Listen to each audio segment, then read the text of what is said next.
Signori, partito? Chuck, azione.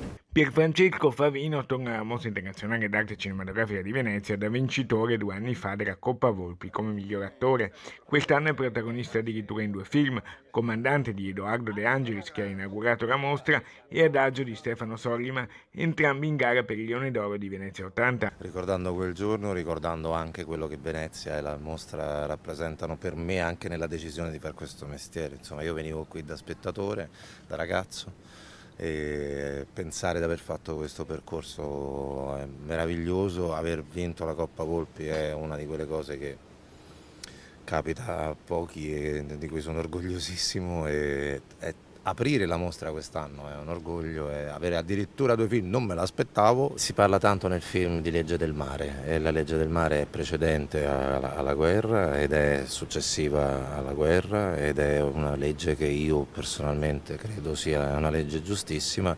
Io non sono un politico, non mi devo occupare delle questioni che determinano questo, ma sono cresciuto abituato a tendere la mano a chi ha bisogno. Ringrazio i miei genitori per questa educazione e continuo a farlo. L'intelligenza artificiale ci avrà, come tutte le nuove tecnologie, la possibilità di salvarci per alcune cose, ma che va utilizzata con estrema attenzione in tanti campi, non solo il nostro.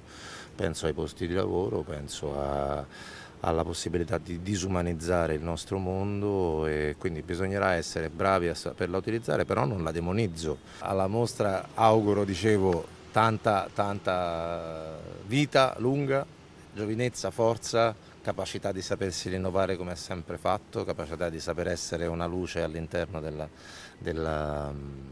nostro cinema, e a tutti gli spettatori di Antenne 3 mando un grande bacio.